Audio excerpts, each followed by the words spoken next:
Okay, this is the last journal that I wrote on the 20th, 2/20. It was at 7:31 p.m. I don't know if I'll be uploading this. We'll see. This journal was interrupted about 4 times by phone calls and so on. But it closes a cycle. So here we go. Cotton wool continued. Interrupted journal. You know, it's rather amazing how these journals come into being. Amazing to me, anyway. As I sit down to write, I really have no idea, about 95% of the time, what is going to come out, what the subject matter will be. Every now and then, a series will get started, and so I'll be able to feel into the flow of that, at least enough to have an idea of what might be coming in the next one. Generally, though, all I have within me when I take up the keyboard is an energy, an inner connection that's telling me there is something waiting to come out, to be born. Okay, so that's apropos of nothing, but I thought I'd share it. Remember to be in heart. I'm sharing all of this live as it's happening. So you are just coming along with me as I make these discoveries, like that one. I hadn't thought of or about that before. Onward. What flows? What arises? Well, there is some unfinished business about the other night and the previous week when my intuition seemed to sort of turn off, like I was wrapped or insulated in cotton wool. I reached out to connect with light, and there was nothing. It was so strange, so unlike what reality is like for me almost always.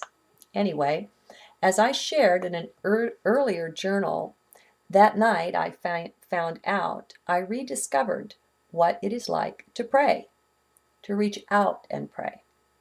Since I have been more or less living my whole life as a prayer, reverently being aware of and present in each action or seeking to, I have not felt the need for any reaching out. Heaven or divinity, source, God, whatever term, seemed always present.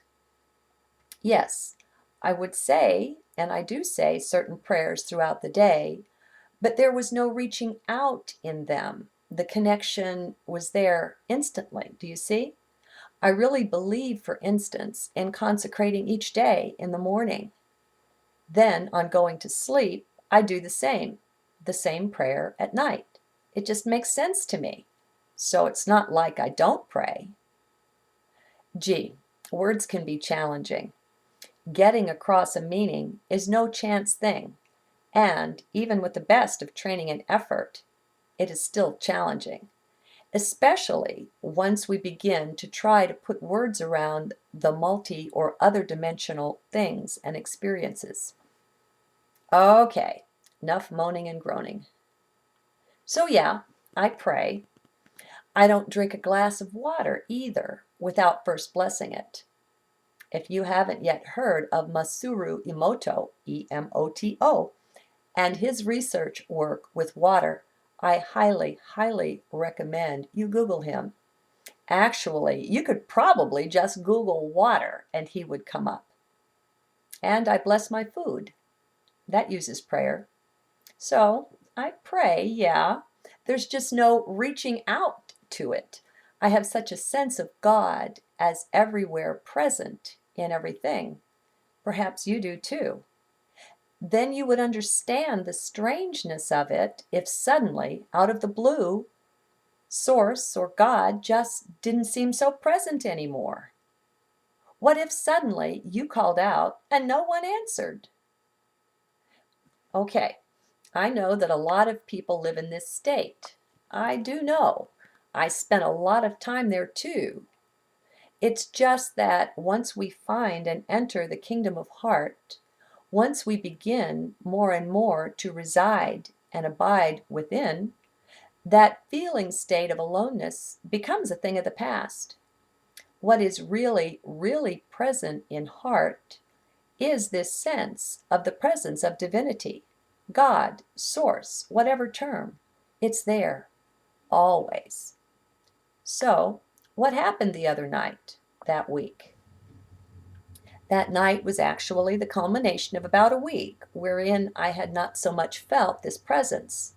It was subtle at first, but I just seemed more and more left on my own without guidance. My intuition did not seem to be so present. Not absent either, just not so easily functional. Then I had that whole experience where I journaled to try to find out what was going on, only to get no answers. And that was a first. That's part of what journaling is to me, a way to find answers. It really rocked me back on my heels and set me on my own resources. It was strange. And no, I don't do drugs. I don't even drink, aside from a friendly glass of wine or two on vacation or the like. I don't alter my consciousness artificially because I don't need to do that. My consciousness gets quite naturally altered on a pretty regular basis, just in the process of living and loving on this road home to Source. So, to continue, I was left on my own. There is a really high and holy group of beings I am familiar with and friendly with called the Sirian High Council, from the god star Sirius. They are always there for me when I call. So I called on them that night to get some answers. And here I took 3 phone calls, just kept getting interrupted. Okay.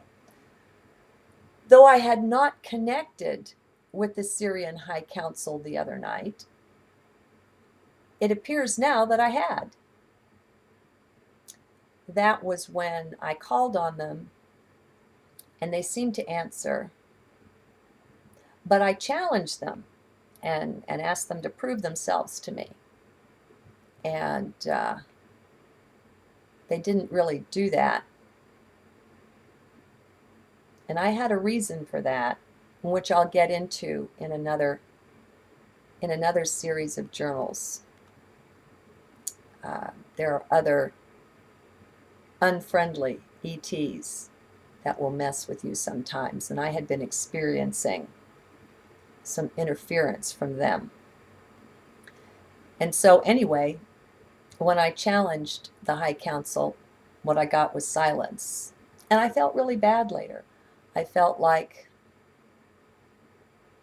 I don't know, maybe I had offended them.